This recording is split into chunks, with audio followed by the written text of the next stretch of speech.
Welcome, race fans, on to another episode of Winning Bets. This is our weekly NASCAR show. I'm your host, Jason Madison. Each and every week, I'm always joined by my good friend, William Blackwell. How's it going, man? It's going good, man. I'm looking forward to another road course on the NASCAR schedule, a new one, if you will. They're racing at the Indianapolis Motor Speedway, but not at the Oval, on the road course. There's a lot of unknowns, and there's a lot to talk about here, so I'm just ready to talk about it.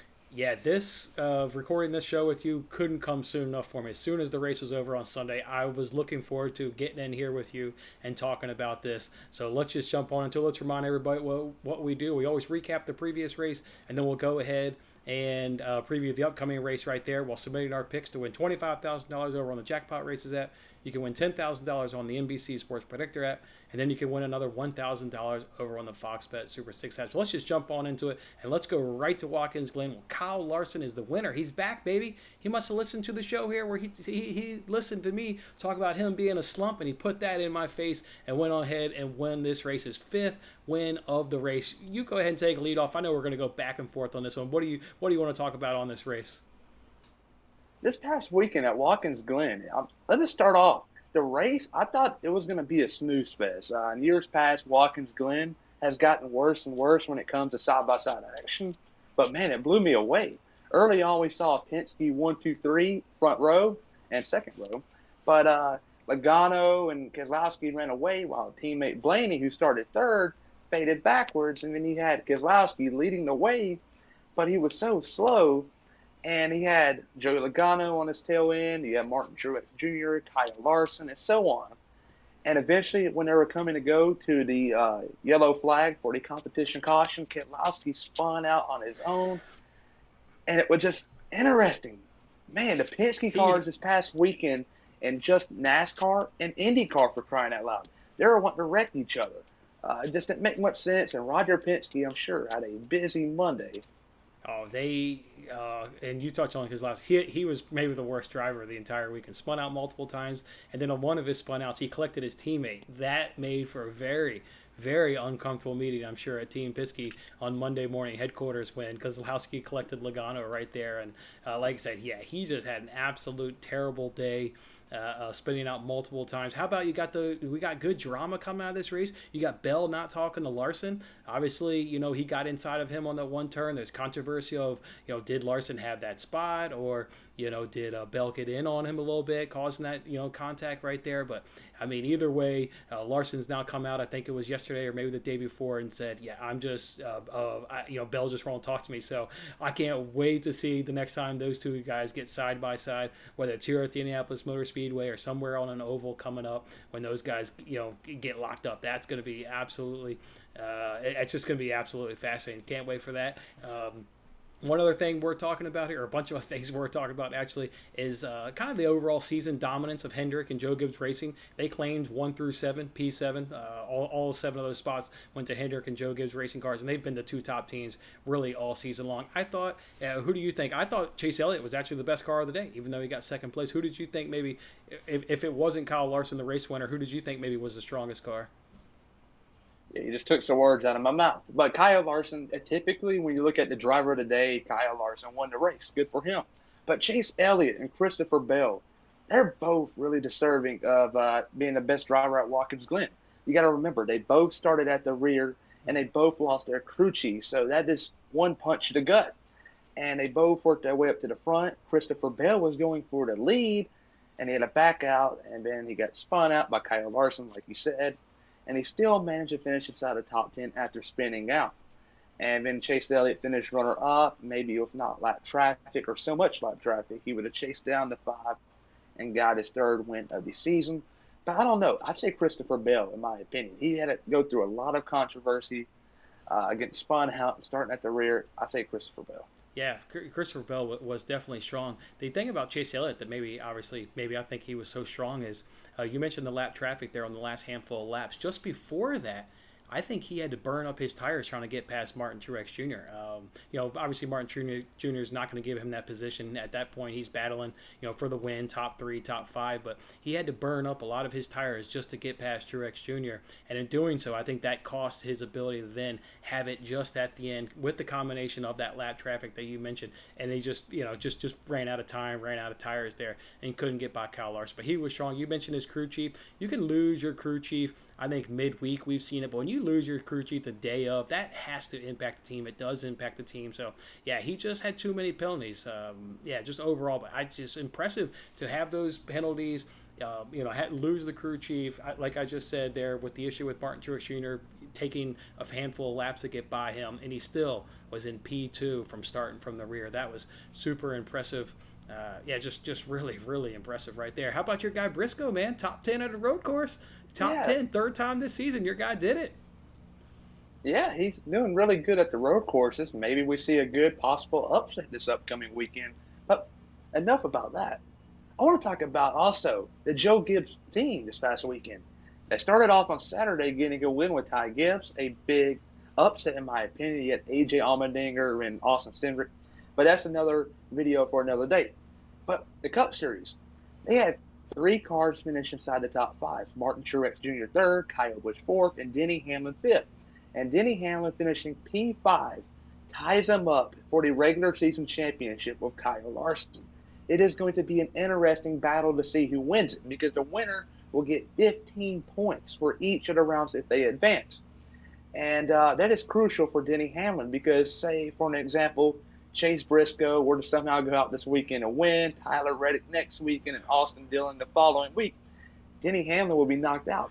But how long if he gets the regular season championship and there's 3 new winners, Michael McDowell or Eric Almirola will be knocked out. And it's going to be tight to see who wins that championship. We got some serious drama here leading up, to the playoffs. We obviously didn't win the jackpot races here where we give our picks, but we handicapped that race really, really well. And the guys that finished up in that top 5, up in that top 10, were all guys that we talked about on last week's show. So, and we didn't win that money, but boy, we nailed it in terms of predicting that race. Just a great finish. We talked about it. Was it Sonoma? Or was it before Road America where I think I brought it up where they had too many road courses because there were several on the schedule? Take that comment back. That race was fantastic at the Watkins. No more too many road courses. I love that. Going through the S's, the bus stop, the carousel. I loved everything this past weekend. That was awesome. Give me another one. Oh, wait, I do get another one. It's this weekend, baby. Yeah. I'd like to make a suggestion, though. NASCAR needs to add the boot to Watkins Glen and make it 10 times better.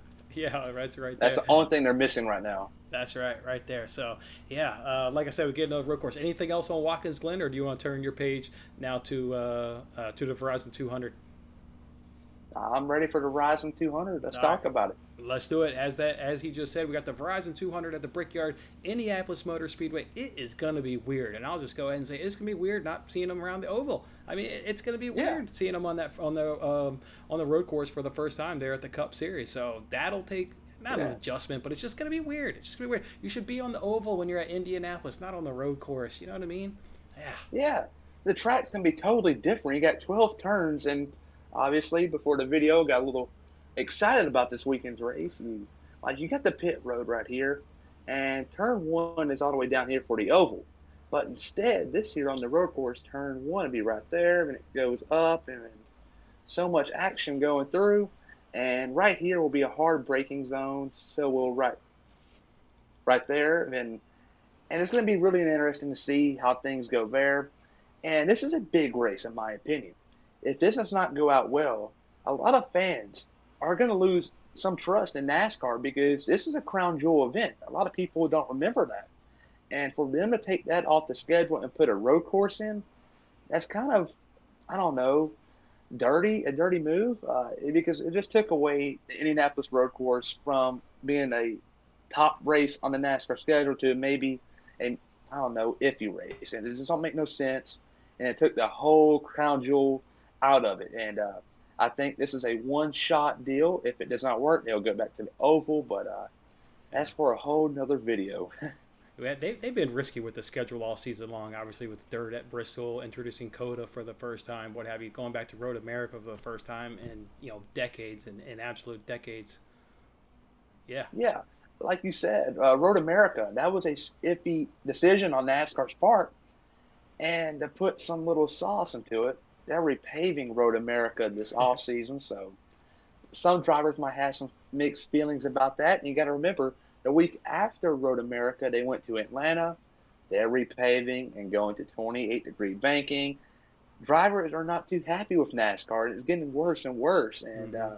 I saw before this video some tweets or some articles on Twitter about some top drivers like Kevin Harvick, Martin Truex Jr., and Kyle Busch, and so on, bashing this race. And because they took the crown jewel away and they're not racing on the oval, Yeah. like it's traditional. And it's like for people new and watching NASCAR, for them to put the road course on the schedule instead of the oval is like taking the Daytona 500 and instead racing the road course. Yeah. It's a dirty move, and It's the it would Brickyard, not baby. surprise me one day. It's the Brickyard, baby. It's just iconic. Indianapolis, the Brickyard, the Oval. I mean, yeah, that's why I said it's gonna be weird. I mean, it's just flat out. It's gonna be weird. Yeah, if you're going to do that, might as well have two races on the schedule, and it's just Yes. idiotic in my opinion. Yeah, definitely. So I didn't actually know you were going to show that chart, so I want to. This is now actually a great time to bring it up. I went to NASCAR.com one day this week, and they've got the driver. I think it was maybe Haley, where it's a dashboard cam, and you get one lap on his dashboard cam to kind of to obviously show fans what this road course looks like. Anyways, I've got that link to that video off of NASCAR.com in this video description. So if you haven't seen what this course looks like, go ahead and check out that link there in that video description. Again, I think it was Haley, whoever it was. It's a nice dashboard cam, takes you around that track for one time. So yeah, give that a nice check out because I certainly enjoyed that and gave myself a nice preview of what we'll see going on this weekend. There will be practice, there will be qualifying this weekend, so that's big. We haven't had that in a handful of weeks. They've been doing that obviously as they've kind of gone through this circuit this season of racing on new tracks. If it's the the standard tracks, then they've used that whole point system or whatever the hell they've got going on. But we do get practice, we do get qualifying. I'm gonna imagine something major would happen because we just had a road race. I mean, in terms of my picks, like something major would have to happen in that practice of qualifying for me to change my picks because we just had this last week. And in saying that, normally when I pick drivers for these groups, I normally, hit you guys with tons of stats and stuff. I'm really not going to do that this week. I don't want to regurgitate much of the same information. So, yeah, with it being a road course last week, that's, it's pretty cut and dry for me. I know what we're going to get this week. Yeah, but also you got two new drivers in the field that you did not see last week. Austin Cindric will be in Team Penske's 33 car, and AJ Allmendinger will be in the 16 car for Colleague Racing. So those are two top drivers when it comes to road racing. And Cindric, he showed his abilities a couple weeks ago on the 4th of July weekend at Road America, going to the lead, leading laps, and unfortunately he had a mechanical failure. But those are two top drivers to keep an eye on, but they did not race last week in the Cup race at Watkins Glen. I agree with you, and I've got this written down here in my notes. Because they are top drivers. I'm disappointed they're not in this game. Groups 1 through 5, there's no Cindric and no Allmendinger to pick from. How do they not have that? I mean, these guys are coming up from the Xfinity Series. They're top drivers on the road course. I was disappointed because I thought that would really add some intrigue if one of these or both of these guys were in the group. So no Cindric, no Allmendinger in these groups. Big disappointment here on this Jackpot Races that these two good road course drivers didn't get up on there. All right, you ready to jump on into it? Anything else you want to say before we do it? I'm ready. All right, let's do it. All right, let's remind everybody. Let's first start off with the Jackpot Races at. This is where you can win $25,000. They give you 5 groups of drivers. You got to pick the driver to finish best amongst the group, and then you got to give them a top 3. So let's go on into it. Why don't you go ahead and take the lead here in Group 1? You got to pick between Hamlin, Elliott, Kyle Busch, Truex, and Larson. Who's it going to be for you? That is a really tough group, but I'm going to go with your most defending race winner, Kyle Larson. Kyle Larson right now in 2021 is on fire. A lot of people forget, or some people forget more like, that he was suspended last year. He only raced 4 races, and he came back to the NASCAR full-time for Team Hendrick and won off the bat at Las Vegas, and then had a couple miscues here and there. Then won Charlotte, then he won Sonoma, a road course, won $1 million, won Nashville, and then half a corner away for winning the first race at Pocono in the doubleheader. And since then, it's gone sort of downhill, ouch. But like for him, it's downhill. Top Yeah. 10s is bad. He wants to win, but that's a good issue to have. But he hasn't reached victory lane in a while, and he finally did it this past weekend at Watkins Glen, and I think that's momentum for him, and he needs it. All right, so Kyle Larson for you. I'm going to go ahead and take Chase Elliott. I mean, look, I thought he was the strongest car last week. I mentioned kind of the issues he had there with obviously starting in the rear. Took him a little bit too long to get past Martin Truex Jr., burn up the tires, lost his crew chief the day of. He was still runner up. I just thought he was the best car all day there at Watkins Glen. So I'll go ahead and take Chase Elliott right there. All right, for the group two, let's go ahead and hit you with Byron, Logano, Bowman, Blaney, and Kurt Busch. I'll go first. I'm taking William Byron. Nothing flashy last week, just steady, Eddie, consistent. He had a good ride, got up in the top 10. He finished sixth in that rating, or in that finish there at Watkins Glen. His driver rating was up over 100, and there was only one of 7 guys that had a driver rating up over 100. So, yeah, nothing flashy last week, but he got it done for me. Who's going to be for you in group two?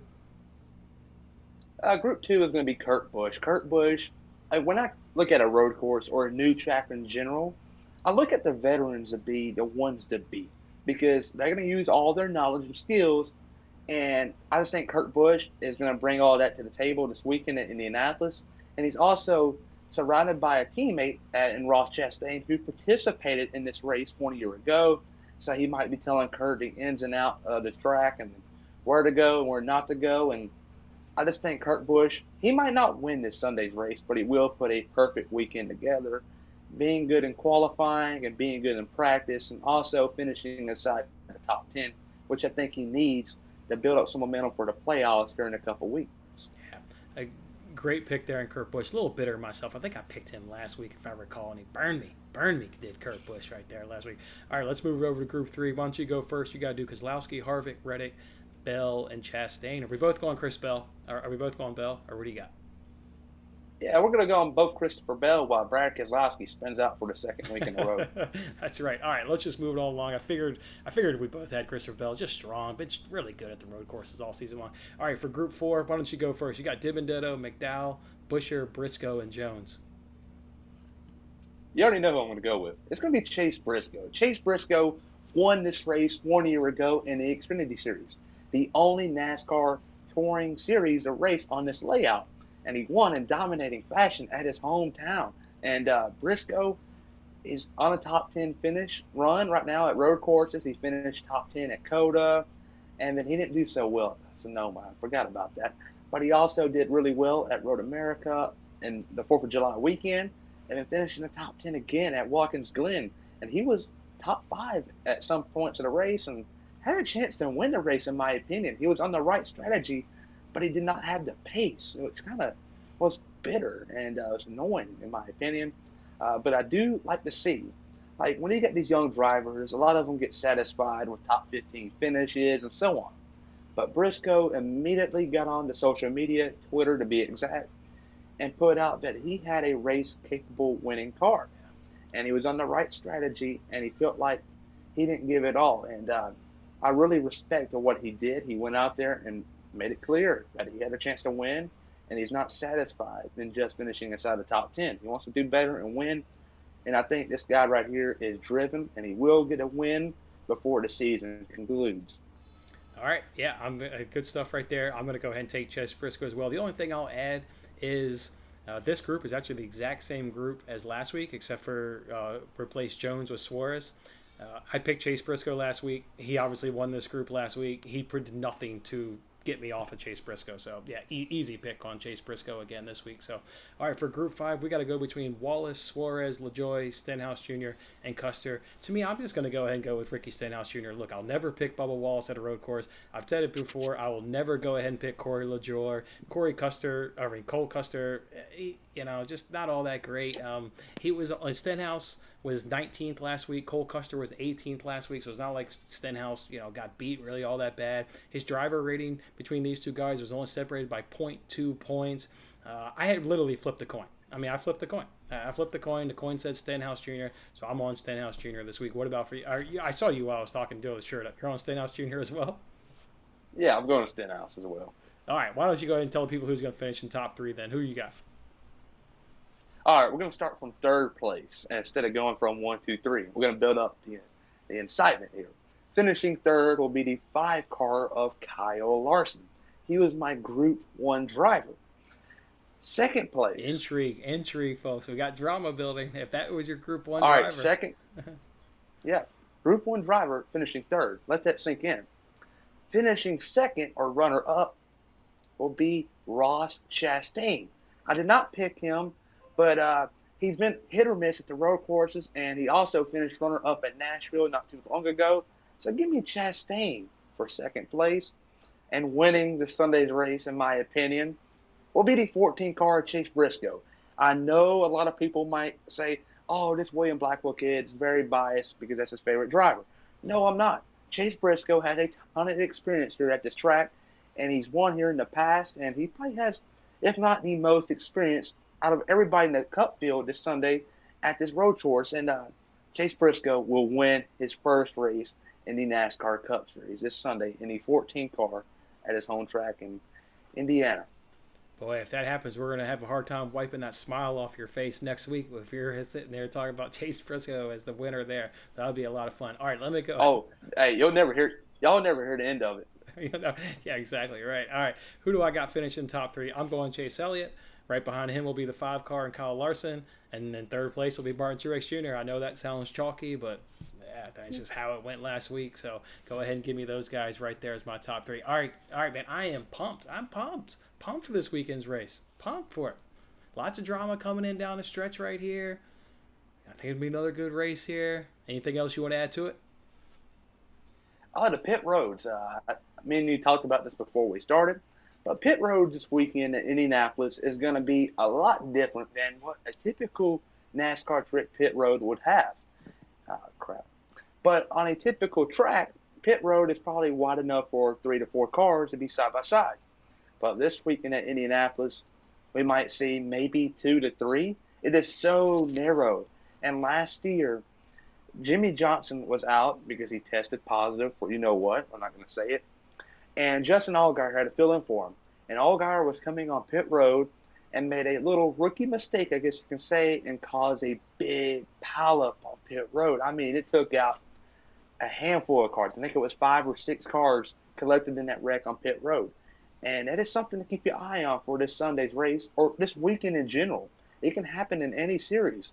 Pit road is so narrow, and also we're going to see a crash or two on pit road, and I have a feeling a lot of people might be a little frustrated here, and NASCAR's not going to do anything about it. I think they should widen it, and that's my opinion only. But, yeah, pit road is going to be something to keep your eye on. All right, good stuff. Yeah, and pit road was super important. I mean, just look at Kyle Larson getting off pit road there late in that race up over Martin Truex Jr. with, I think it was like 50 or so laps ago. He was able to get off pit road. So, yeah, pit road is often not talked about, but it certainly plays a big factor in a lot of these races. All right, before we get out of here, don't forget, guys, go ahead and check out William Blackwell's Twitter. It's WBlackwell72, WBlackwell72, and then also jump over to his YouTube page. He's going to be doing his Pick 5 contest. Also, lots of great videos. All of his contact information, Twitter, YouTube, it's all in this video description. Go check it out. Go hit up William Blackwell. Give him a like and subscribe as well. And we'll see you back here next week. What you got, man? All right, if you win a Pick 5 contest, I've had a little issues here these last couple of days. If you win, you DM me on Twitter, WBlackwell72, or email me at WBlackwell6426@gmail.com. If you win, you DM me or send me an email. I'm kind of busy and really haven't been up to date with sort of stuff on YouTube. So if you send me an email, I will receive it a lot faster, and I'll get your prize out to you very quickly. But I just wanted to put that out there. All right, yeah, good stuff. All right, let's go ahead and let William drop, and then I'll give you guys the picks for a chance to win $10,000 and another $1,000. All right, man, go enjoy this race, and we look forward to seeing you this week, recapping it, and doing it all over again, man. Enjoy it. All right, man. You too. All right, there you guys have it. Those are our picks for a chance to win $25,000 over on the Jackpot Races app. Let's now move it over to the NBC Sports Predictor app. This is where we can win $10,000. And before I give you my picks for that contest, if you guys recall from last week's episode, I went ahead and created a league. So everybody here that's watching this show, competing, hanging out, we can all battle against each other. And if you guys remember, I'm giving away $25 on each and every single race. Whoever joins that league and has the most points on that given race will win $25. So let's go ahead and reveal that. We had a two-way tie. We had Pop Rock and Lucky Winner both tie the leaderboard, 55 points right there. So we'll be splitting that $25. They'll each be taking home $12.50. So each one of them, go ahead and hit me up on Twitter. It's at WinningBetsPod. It's at WinningBetsPod and PayPal. PayPal is the only method I can pay you out on. So go ahead and hit me up with your PayPal information, and I'll go ahead and drop each one of you guys $12.50. So don't forget, we're doing this each and every single week. So every week you can win $25. We know you, as I mentioned, maybe you can win $30, maybe you can win $20, but to not have to recap that each and every single week, we'll just say it's $25. But again, as you do know, you do have the possibility to maybe win $30 or $20. All right, so with that being said, let's jump it over down to the NBC Sports Predictor app. Again, $10,000. You got to pick the driver to finish best among stage 1, 2, and 3, and then you got to give them a top 3. For stage 1, I'm going to go ahead and give it to Martin Truex Jr. For stage 2, I'm going to go ahead and give it to AJ Allmendinger. For stage 3, I'm going to go ahead and give it to Chase Elliott. And for my top 3, I'm keeping it the exact same as the Jackpot Races. And that's just how good I feel about this race coming up. So go ahead and give me Elliott, Larson, and Truex Jr. in my top 3 there on the NBC Sports Predictor app. All right, now let's move it over to the Fox Bet Super 6 app. This is where you can win $1,000, 6 questions, get them all right, split that $1,000 prize with a group of people.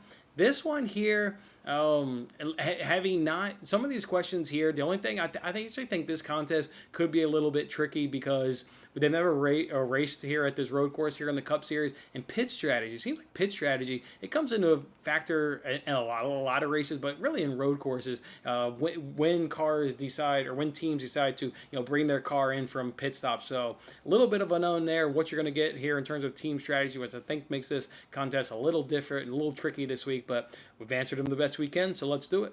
All right, who's going to have the worst driver position at the end of stage 1? I'm going to go ahead and give it to Brad Keselowski. Guy had more brake issues last week than you can shake a stick at. Boy, was he absolutely terrible last week. All right, question 2 is how many Chevys will be in the top 15 at the end of stage 1? I'm going to go ahead and give it to 6. I've got Larson, Elliott, Byron, Reddick, Chastain, and Busch all being those Chevys that are going to be up in that top 15. Question 3 is who's going to be the best position at the end of stage 2? I'll go ahead and give it to Tyler Reddick. Question 4 is Stewart-Haas. How many Stewart-Haas racer drivers will be in the top 10 at the end of stage 2? I'm going more than one. I think Harvick and Briscoe will both be in that top 10.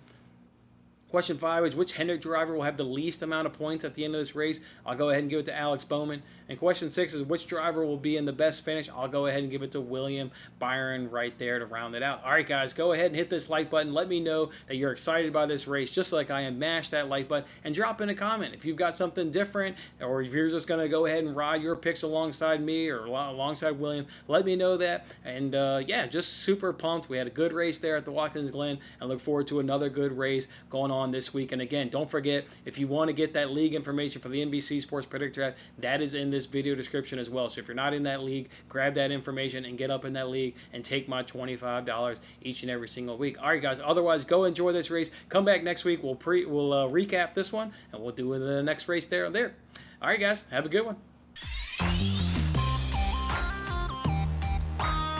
That was a lot of fun. Don't forget to like, comment, subscribe, and good luck with your picks. If interested in placing real sports bets, then check out my latest daily free sports betting video in the bottom right corner. Otherwise, I'll see you on the next contest.